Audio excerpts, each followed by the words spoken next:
Hebreus capítulo 12.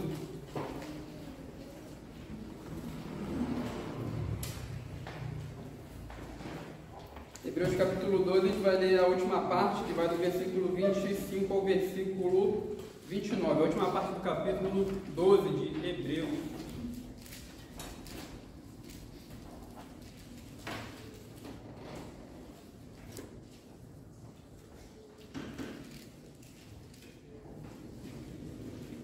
Então diz assim a palavra do Senhor: tendes cuidado, não recuseis ao que fala, pois se não escaparam aqueles que recusaram ouvir quem divinamente os advertia sobre a terra, muito menos nós, os que nos desviamos daquele que dos céus nos adverte.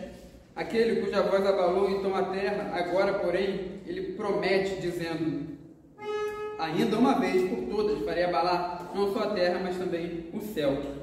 Ora, esta palavra, ainda uma vez por todas, significa a remoção dessas coisas abaladas, como tinham sido feitas, para que as coisas que não são abaladas permaneçam. Por isso, recebendo nós o reino inabalável, retenhamos a graça, pela qual sirvamos a Deus de modo agradável, com reverência e santo temor, porque o nosso Deus é fogo consumidor. Amém. Meus irmãos, terremotos têm o poder de abalar toda a terra, não somente de abalar estruturas, edifícios. A gente sabe que quando há um terremoto, edifícios tremem, abalam, prédios tremem, e por vezes vão ao chão, caem ao chão, e terremotos são verdadeira demonstração da força da natureza, que também Deus usa na sua providência para realizar os seus propósitos. E a gente sabe aí, foi descoberto recentemente, que o maior terremoto do qual nós temos conhecimento aconteceu há 3.800 anos, lá na região norte do Chile. Foi um terremoto de magnitude 9,5, um terremoto bem forte.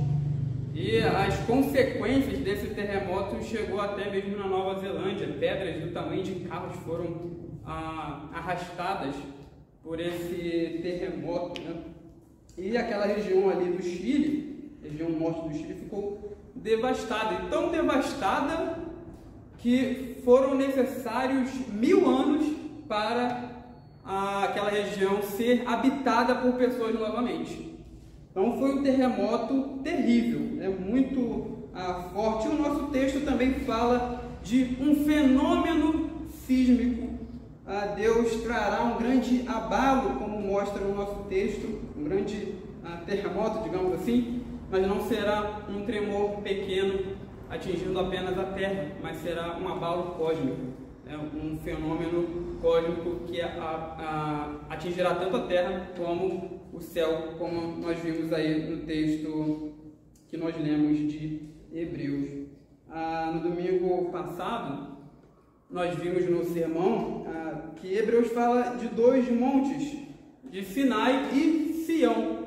E a gente viu que é como se o autor aos Hebreus pintasse um quadro com duas tonalidades diferentes. Ele mostra primeiro o Sinai. O Sinai é pintado ali com cores escuras, com cores bem fortes. Deus manifestou a sua glória no Sinai, a sua presença aterradora, e o autor ele pinta assim o Sinai, com cores fortes, com cores escuras. E do outro lado do quadro, no mesmo quadro, mas do outro lado, há uma tonalidade mais suave, mais clara, que pinta Sião, que é um monte, um novo monte do Senhor. Não o Sião terreno, a cidade, o monte e a cidade que Davi conquistou, que fica lá na Palestina, mas Sião celeste. A gente viu isso no domingo. Então, essas duas montanhas, esses dois montes representam duas alianças.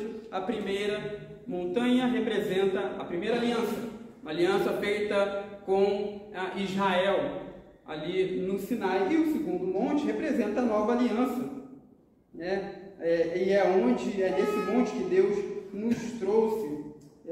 Esse monte mostra um ambiente de alegria, de festa, de perdão, como nós vimos no domingo. E o autor continua a falar desses dois lugares. Ele fala aí no versículo 25, veja aí, acompanhe comigo a leitura, tente cuidado, não recuseis ao que fala. Então, mais uma advertência do autor aos Hebreus. A Epístola aos Hebreus, a Epístola Sermão, né, que como a gente viu, Hebreus é uma homilia, uma pregação em forma de carta. Então, essa pregação em forma de carta traz várias advertências para nós, para que nós não nos desviemos da palavra do Senhor, da nova aliança que o Senhor nos concedeu. E agora, novamente, no versículo 25 do capítulo 12, ele nos traz mais uma advertência: tente cuidado, não recuseis ao que fala, pois se não escaparam aqueles que recusaram ouvir quem divinamente os advertiu sobre a terra, muito menos nós, os que nos desviamos daquele que dos céus nos adverte. A palavra de Deus, a revelação de Deus e a sua palavra, meus irmãos, tem sido o foco do autor aos Hebreus desde o começo dessa epístola, né, desse sermão, carta. Lá no capítulo 1 a gente viu que Hebreus fala que a palavra de Deus anteriormente foi dada por meio de profetas. Outrora, Deus falou aos nossos pais, muitas vezes, de muitas maneiras, pelos profetas, mas nestes últimos dias ele nos falou pelo Filho. Está falando de quê? Da revelação que Deus nos trouxe pelo Filho, que é superior à revelação dada anteriormente por Deus pelos profetas, né? Aos pais pelos profetas. Então, veja que desde o início, desde o versículo 1 de Hebreus, ele fala da revelação de Deus, da palavra de Deus, e essa ideia, né, da palavra de Deus tem sido foco, tem sido tema, foco de Hebreus. E também no capítulo 2, lá no versículo 2, alguém lê para a gente, capítulo 2, versículo 2 de Hebreus, e novamente ele traz essa mesma ideia. Capítulo 2, versículo 2, e lê também para a gente o 3. Se, pois, se tornou firme a palavra falada por meio de anjos, e toda transgressão ou desobediência recebeu justo castigo, como escaparemos nós, se negligenciarmos tão grande salvação, a qual, tendo sido anunciada inicialmente pelo Senhor, foi-nos depois confirmada pelos que a ouviram? Então, está vendo? Novamente, ele traz esse tema da palavra de Deus, da revelação de Deus. Primeiro, Deus falou aos pais pelos profetas, muitas vezes, de muitas maneiras. Agora, nestes últimos dias, ele nos falou pelo Filho, a revelação superior. Antes, Deus falou a sua palavra através de anjos. Aí o autor está trazendo aquela tradição judaica, como nós já mencionamos, que a lei foi dada a Moisés pelas mãos de anjos. Então, a palavra de anjos.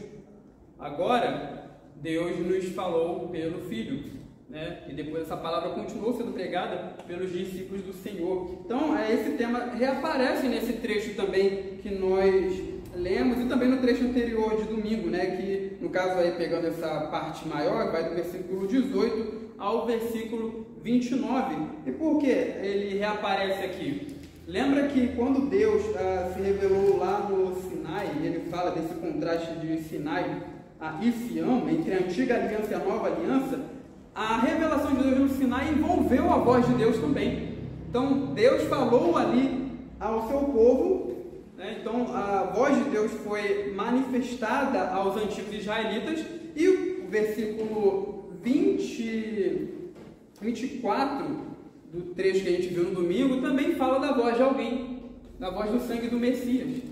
Então, o sangue de Jesus fala coisa superior ao sangue de Abel. A gente viu que o sangue de Abel fala de vingança, clama por vingança, porque Caim matou Abel, então era necessário alguém vingar o sangue derramado. Mas o sangue de Jesus fala de perdão. Então, até o trecho anterior que nós vimos no domingo, do versículo 18 ao versículo 24, mostra essa ideia da palavra. Deus se revelou no Sinai, ele falou ao seu povo, de modo que os israelitas até não aguentavam mais ouvir Deus falar, porque Deus disse que até se um animal ultrapassasse o limite que ele colocou, ele seria apedrejado, e ele provocou o medo dos israelitas assim, e a palavra de Deus também aparece no trecho anterior, no versículo 24, quando fala do sangue de Jesus, que fala coisa superior ao sangue de Abel. Então, agora, nesse novo trecho que a gente está vendo aqui, do versículo 25 ao versículo 29, esse tema da palavra retorna mais uma vez. Então, no Sinai, alguém falou da terra, né, sobre a terra, mas agora alguém nos adverte ou fala dos céus, que foi o que a gente acabou de ler no versículo 25. Então, esse contraste entre a palavra que foi dada anteriormente e a palavra que nos é dada agora continua. O contraste também entre Sinai e Sião continua nesse trecho. E o argumento aí do versículo 25, ele traz uma advertência. O autor traz uma advertência, mas ele traz essa advertência na forma de um argumento do menor para o maior. Então, a ideia aí é que se Deus puniu a desobediência à sua palavra revelada anteriormente, e ele levou a sério aquela palavra de tal modo que toda desobediência foi castigada, né? Foi dado o castigo aos israelitas, né? Como fala aqui, pois se não escaparam, né? Eles não escaparam, aqueles que recusaram ouvir, muito menos agora escaparão os que tapam os ouvidos à revelação do Senhor que é dada por meio do seu Filho, ou a voz que vem dos céus. E essa ideia desse argumento do menor para o maior também já foi usada pelo autor de Hebreus. Foi o texto que o pastor leu lá no capítulo 2, versículo 2 e 3, que parece essa mesma ideia. Se tornou firme a palavra falada por meio de anjos, e toda transgressão ou desobediência recebeu justo castigo, como então nós escaparemos se nós negligenciarmos tão grande salvação? Então, está vendo? A ideia do menor para o maior. A revelação de Deus, menor, no caso, dada por meio de anjos, foi levada muito a sério. E Deus puniu aqueles que foram desobedientes. Agora a revelação é maior. É a salvação, a palavra da salvação dada pelo Filho. E você acha que você vai escapar se você negligenciar, se você for desobediente a essa palavra? Obviamente que não. Então, está vendo a argumentação do menor para o maior. E, novamente no capítulo 10, o autor volta a argumentar da mesma maneira. Capítulo 10, versículo 28 e 29. Sem misericórdia morre pelo depoimento de 2 ou 3 testemunhas quem tiver rejeitado a lei de Moisés.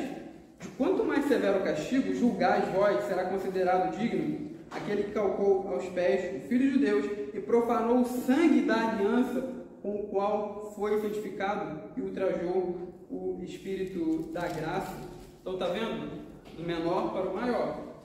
Quem transgredia a lei, quem rejeitava a lei de Moisés, e aqui se rejeitar é uma referência, uma alusão à apostasia, tá? Quem rejeitava a lei de Moisés era punido. E é interessante que o autor fala sem misericórdia, né?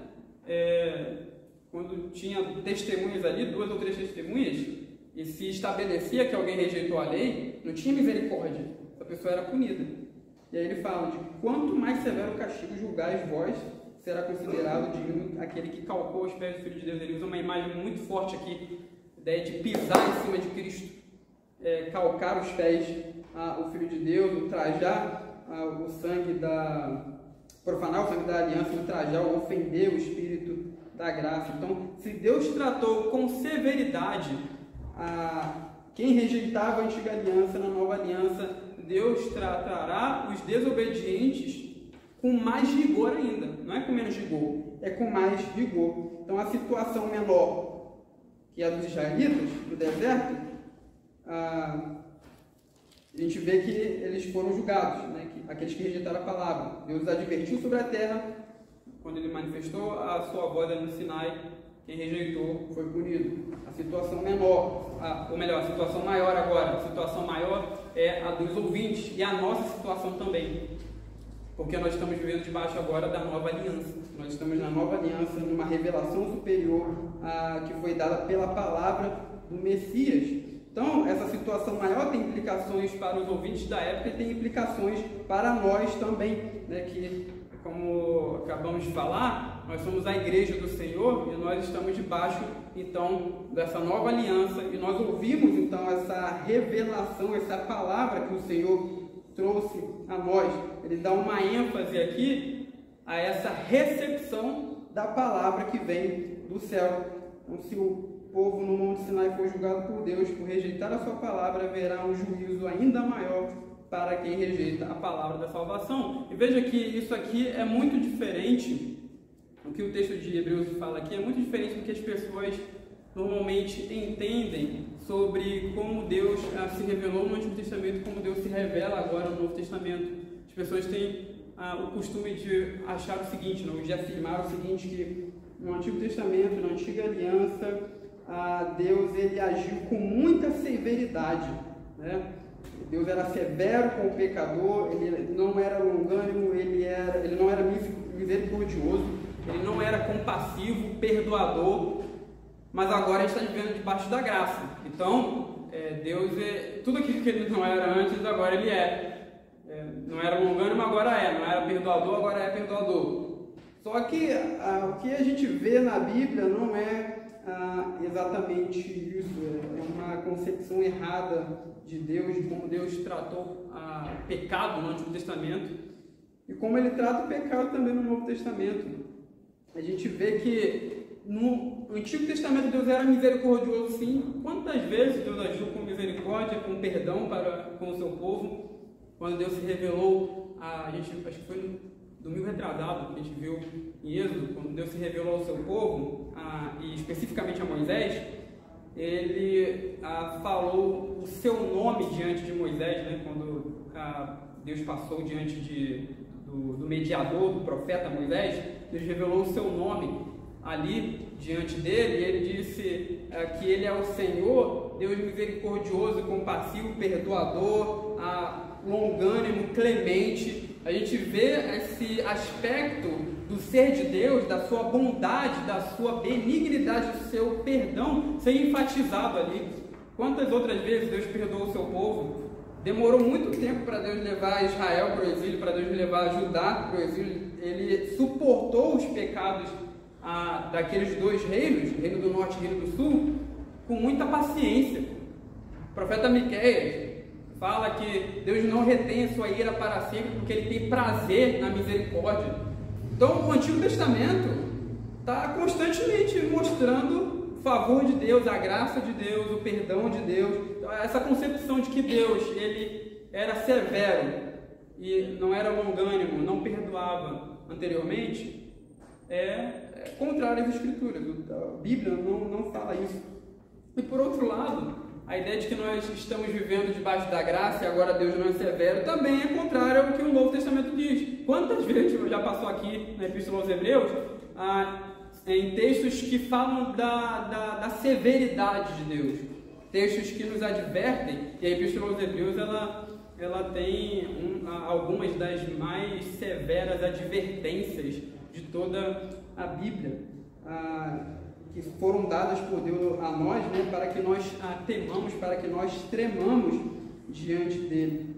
Então, assim também o nosso texto, perceba aí que a advertência que aparece no nosso texto, assim como outras, são bem severas.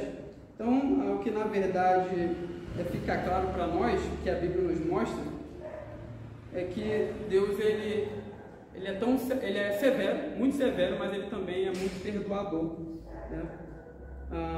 E aqui fica para nós a advertência de que ele punirá aqueles que desprezam a nova aliança, o mediador da nova aliança, o Espírito Santo, as suas bênçãos, e punirá todos esses, assim como ele puniu aqueles que rejeitaram a antiga aliança.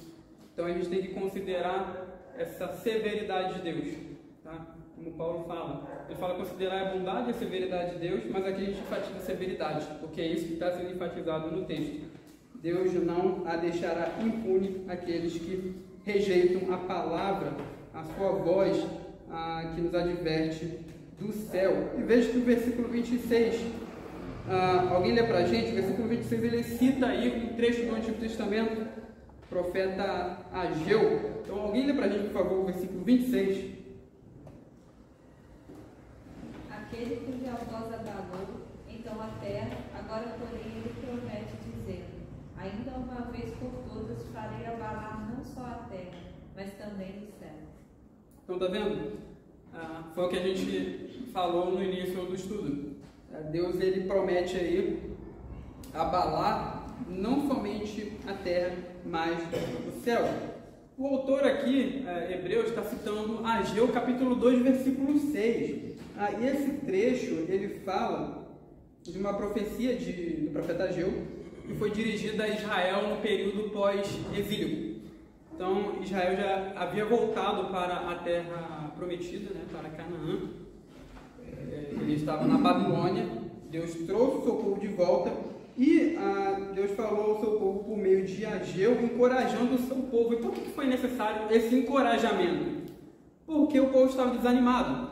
Havia ali a tarefa de reconstruir o templo e eles já estavam fazendo isso, só que o povo ficou desanimado, porque se comparasse a glória do templo de Salomão com a glória do templo que a gente chama de Zorobabel, o segundo templo, a glória do segundo templo parecia bem inferior, porque o templo de Salomão era bem adornado, bem belo, e até eu não lembro agora se é Esdras ou Neemias, fala que os anciãos que viram a glória do templo de Salomão, quando eles viram o segundo templo, eles choraram, porque era de glória inferior. Então o povo estava desanimado. Deus usou Ageu para trazer a sua palavra ao seu povo e encorajar os israelitas a continuarem servindo a Deus, porque apesar da aparência insignificante, aquele templo seria o lugar da manifestação da glória de Deus. Eu vou ler aqui Ageu 2, do 6 a 9, diz o seguinte: pois assim diz o Senhor dos Exércitos, ainda uma vez dentro em pouco, farei abalar o céu, a terra, o mar e a terra seca. Farei abalar todas as nações, e as coisas preciosas de todas as nações virão, e encherão de glória esta casa, diz o Senhor dos Exércitos. Minha é a prata, meu é o ouro, diz o Senhor dos Exércitos. A glória desta última casa será maior do que a da primeira, diz o Senhor dos Exércitos. E neste lugar darei a paz, diz o Senhor dos Exércitos. Então você percebe que o texto de Ageu está falando do templo, tá? O texto de Ageu fala do templo, só que aqui o nosso texto não está falando do templo. Aí ele fala de um abalo que Deus trará, ou de um terremoto que Deus trará, que é bem mais abrangente do que aquilo que Ageu falou. O terremoto, o abalo, o fenômeno sísmico que Deus trará engloba toda a criação.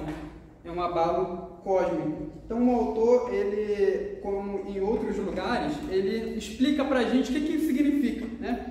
Então ele diz aí, aquele cuja voz abalou então a terra, agora porém promete, dizendo, ainda uma vez por todas farei abalar não só a terra, mas também o céu.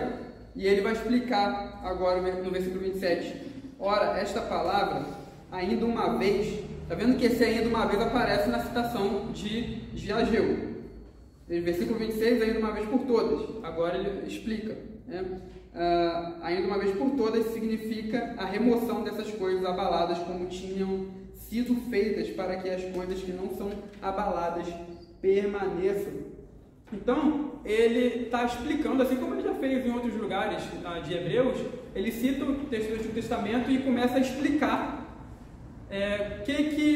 qual o significado daquela citação. E aqui ele faz isso novamente, ele enfatiza que a expressão ainda uma vez significa que as coisas criadas e abaláveis são temporárias e por isso serão removidas, mas as coisas que não podem ser abaladas são permanentes.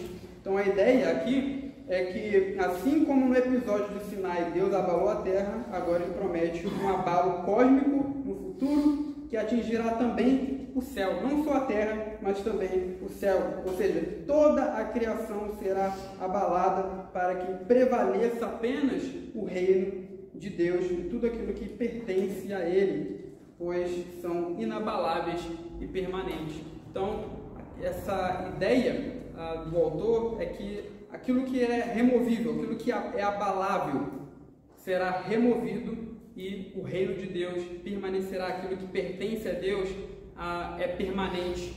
E é isso que ele diz aqui. Talvez ele tenha em mente aqui, quando ele fala aí de coisas que não são abaladas, talvez ele tenha em mente aí a ideia de Cristo como nosso sumo sacerdote, a nossa propriedade superior, a cidade que é a nossa pátria, o nosso descanso, o nosso governo que nos foi prometido, né, sobre toda a criação, o acesso à presença de Deus, o descanso que Deus nos trará. Então, talvez o autor, quando ele fala aqui das coisas que não podem ser abaladas, ele tem em mente essas bênçãos que já foram aludidas na Epístola aos Hebreus, são as bênçãos da nova aliança. É isso que permanecerá, são as coisas do reino de Deus. E, meus irmãos, a maioria das pessoas vivem hoje não contemplando aquilo que é permanente, aquilo que é do reino de Deus. Elas projetam suas vidas pensando apenas no seu futuro aqui na Terra. Elas fazem planejamentos, que não é errado de certa maneira, mas elas não têm uma concepção a longo prazo daquilo que é da era do porvir. Elas planejam apenas a vida delas para essa vida de agora, e elas querem fazer tudo aquilo que elas planejaram até o dia em que elas deixarão essa vida. E Jesus já falou em certa ocasião lá no Sermão do Monte que os gentios, aqueles que não fazem parte do povo de Deus, eles se preocupam com isso mesmo. Eles colocam o seu coração, a sua vida nessas coisas. Os gentios, eles se preocupam, como ele fala, não fiquem preocupados com aquilo que vocês têm que ansiosos, né? Com o que vocês têm que comer, beber, vestir. São os gentios que ficam assim. Eles colocam o coração deles nas coisas dessa vida e não têm uma perspectiva daquilo que é futuro e eterno. Então, eles são assim, até mesmo o povo de Deus, às vezes é tentado a dar atenção àquilo que é desta vida e não colocar o seu coração naquilo que é da era do porvir. E infelizmente essas pessoas não têm diante de seus olhos a perspectiva daquilo que virá, como nós falamos, quando nós pregamos sobre nova aliança, quando nós pregamos sobre arrependimento, quando nós falamos do perdão que o Senhor tem para o seu povo. Elas não veem relevância real nisso.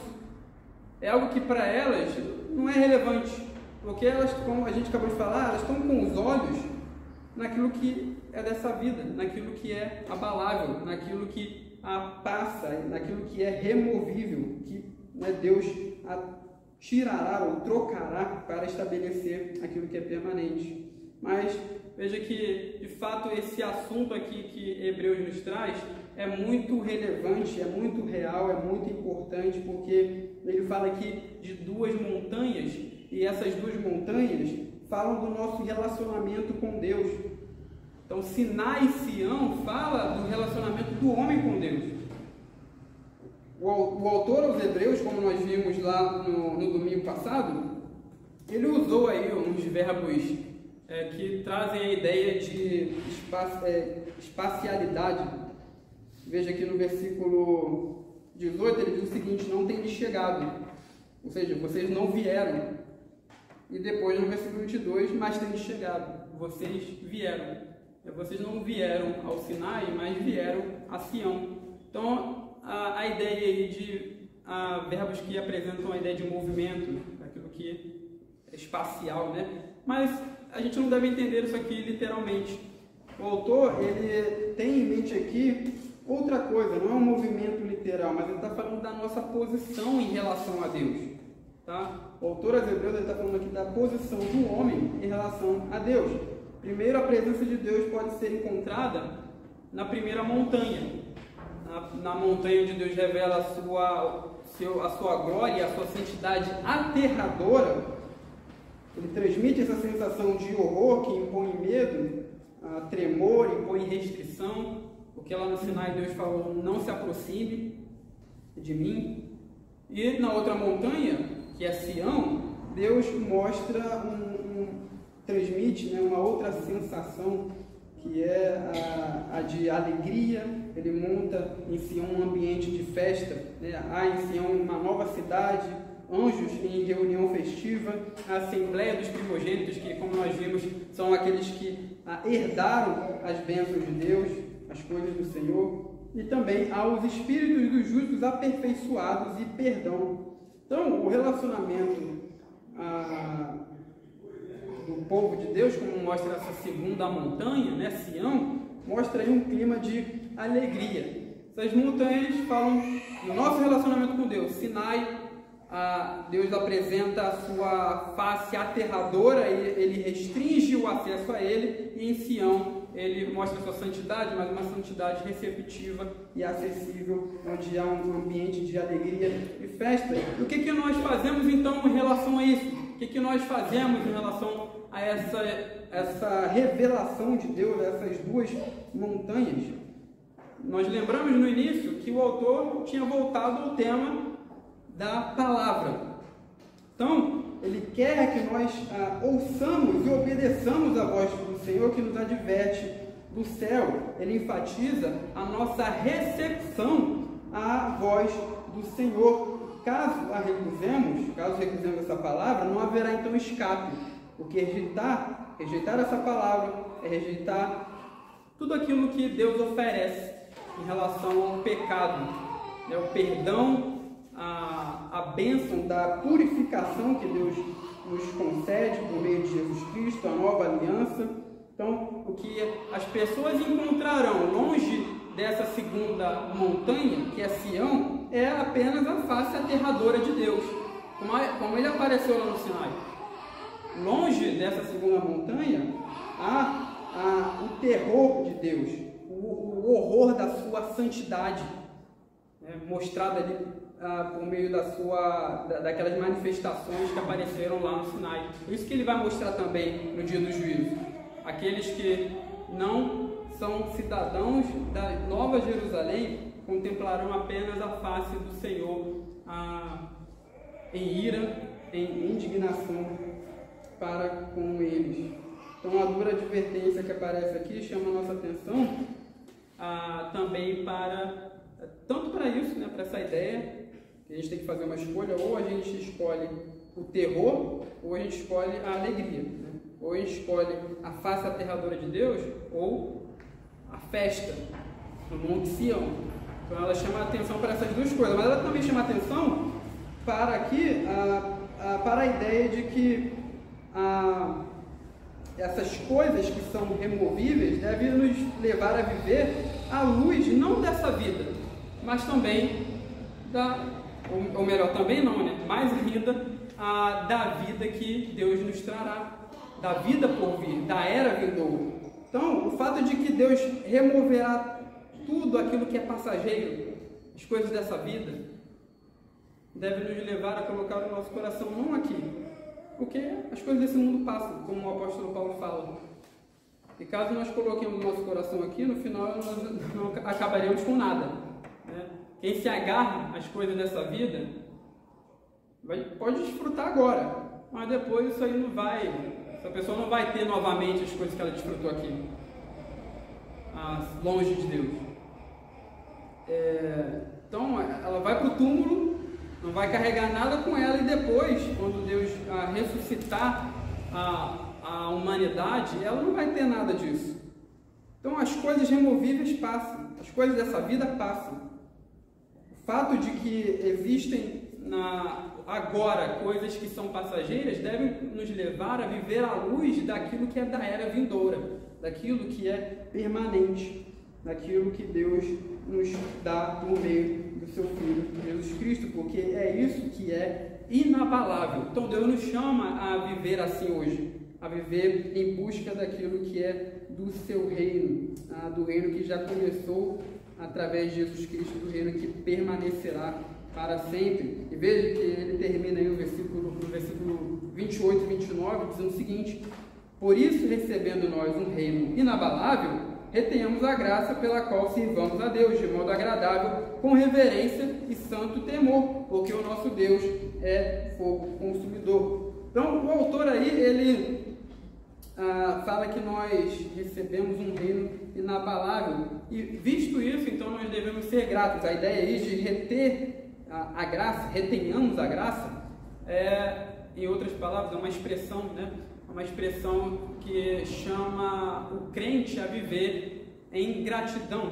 Seria, em outras palavras, tenhamos gratidão, tá? E esse reconhecimento, que é um reconhecimento grato de que Deus nos deu um reino, ele deve nos levar a servir a Deus com reverência e santo temor, porque o nosso Deus é fogo consumidor.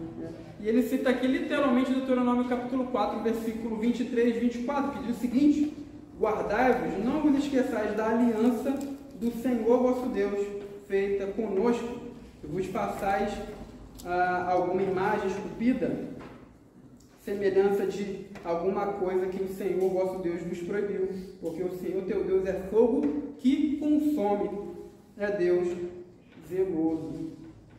Então, Deus espera que nós sirvamos a Ele de uma maneira grata. E esse serviço, de maneira grata, com reverência e temor, é porque Deus é severo, Deus é fogo que consome. E é importante destacar aqui que, quando Ele nos chama aí a servir o Senhor, Ele usa uma palavra que Ele já usou em outro lugar, lá em Hebreus capítulo 9, versículo 14, que é a palavra servir, para descrever aquilo que foi o objetivo de Deus quando Ele nos purificou, quando Ele purificou a nossa consciência por meio de Jesus Cristo. Lembra que Ele fala lá que o sangue de Cristo purifica a nossa consciência de obras mortas para que servamos o Deus vivo. Então o autor ele relembra essa ideia aqui, que nós fomos purificados para servir a Deus. Então ele novamente nos chama aqui a ouvirmos a voz do Senhor, a sua advertência, a sermos gratos pelo reino que Ele nos concedeu, e essa gratidão deve ser mostrada através de um serviço que é um serviço com um temor reverente, né? Com o que a gente chama na teologia de medo do Senhor, né? Ou temor do Senhor. Então, isso é muito importante aqui, porque o temor do Senhor, meus irmãos, é o que nos livra de abandonar a fé. O temor do Senhor é aquilo que nos faz ter respeito e consideração para com a sua advertência, para a advertência que Ele nos traz aqui, né? E Ele termina aí mostrando que Deus é fogo consumidor, que Ele é severo e Ele, de fato, unirá aqueles que rejeitam a sua aliança. Então, veja que a palavra aqui do autor aos Hebreus é bem, como é que pode dizer, ele traz uma tonalidade aqui bem severa, bem escura, bem forte, sobre a maneira como Deus trata os desobedientes, né? Mas isso, obviamente, não deve trazer a nós um senso de medo a ponto de negligenciarmos as nossas tarefas como cristãos, negligenciarmos o nosso dever diante de Deus. Muito pelo contrário, né? Vê que a advertência que é trazida aqui é para nos levar à santidade, é para nos levar a Sião, né? É para nos levar ao serviço do Senhor. Então, Deus vai punir aqueles que rejeitam a sua aliança, mas aqueles que permanecem, esses sim vão permanecer e receberão de fato a consumação desse reino inabalável que o autor fala aqui. Eles terão aquilo que é permanente, aquilo que não se abala. Então é isso que o texto de Hebreus nos ensina hoje. Alguém tem alguma pergunta? Ou alguma colocação? O querido pastor Mateus, em relação a esse final do versículo 28, sobre receber um reino inabalável e reter a graça, aí você nos ensinou aqui que reter a graça é a mesma coisa de gratidão, né? até porque pressupõe, né, a atitude correta de quem recebeu, né, um reino inabalável. E aí o meu ponto aqui, que você me chamou a atenção também para a palavra de Deus aqui, é de que gratidão e temor e reverência não juntos, né? Eu coloquei isso aqui no texto na cabeça. Colocou? Então que bom. Estamos falando a mesma língua. A ideia de que, por exemplo, nós temos um culto aqui, um serviço culto a Deus e as nossas reuniões, elas, pela graça de Deus, procuram manifestar reverência diante de Deus. Mas isso não exclui gratidão, alegria, como muitos podem pensar, né? Às vezes nós vemos algumas manifestações em eventos públicos que dizem estarem ali servindo a Deus por meio daqueles eventos, onde as pessoas não têm reverência, e aí você às vezes pode confundir, porque a pessoa diz, não, nós temos alegria, temos que mostrar nossa alegria, né? De maneira assim, bem espontânea. E não parece biblicamente o que Deus ordena. Porque ele sempre fala, como você bem disse, né? Nós estamos diante de um Deus, em certo sentido, como você explicou, até mais severo do que, se eu pudesse falar assim, até do que o Deus do Antigo Testamento. É certo que o Senhor não muda, mas, por exemplo, quem rejeita Cristo, ou quem diante de Deus não adora como convém a Ele ser adorado, mediante o sangue de Cristo, receberá juízo. A ideia de que a quem muito foi dado, muito mais vai se cobrar. Perfeito. E aí eu estava lembrando, por exemplo, da carta de Paulo aos Filipenses. Paulo fala a mesma coisa que o escritor aos Hebreus, né? Se for Paulo lá, tudo bem, né? Mas a gente não sabe quem é o escritor aos Hebreus. Mas Paulo fala a mesma coisa. E é interessante, aos Filipenses, Paulo vai dizer, desenvolver a vossa salvação com temor, tremor. E a carta de Filipenses é uma carta que fala muito de alegria. O teólogo chama a carta da alegria. Alegrai-vos no Senhor. Outra vez nos digo, alegrai-vos. Então Paulo fala muito de alegria em Filipenses, ao mesmo tempo que fala de temor e tremor. E aqui fala de gratidão e reverência. Então essas coisas, irmãos, elas andam juntas. Eu sempre uso o exemplo de um casamento, né?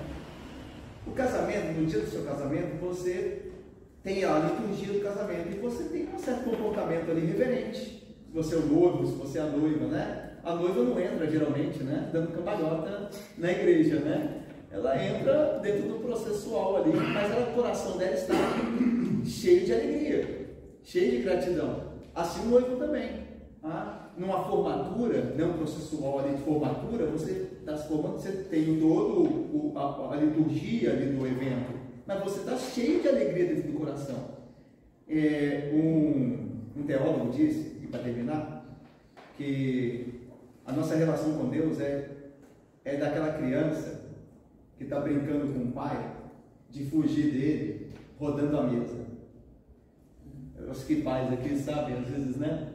Correm atrás do filho para pegar o filho, e o filho corre rindo, mas corre com medo. Aí quando o pai finge para um lado e pega ele do outro, a criança... Ou seja, ao mesmo tempo há o quê? Há um temor e uma certa alegria com relação à mesma pessoa, que é o nosso Deus, o Pai aí no caso, né? Então com Deus é assim, nós nos alegramos diante dele, mas ao mesmo tempo nós não esquecemos de quem ele é. É um Deus santo, então é um Deus que exige reverência. Eu creio que essas coisas andam juntas bíblicamente. Eu coloquei, não foi um negócio de gratidão não, mas teve a ver com o que o senhor falou, porque o senhor até ilustrou aí com a ideia de que algumas pessoas estão na presença de Deus e aí acham que tem que ficar pulando e tal, sem a reverência, até às vezes a verdade que Deus é nosso Pai, né? Deus é nosso Pai, aí Ele me dá liberdade para ficar fazendo essas bobeiras, né, no culto.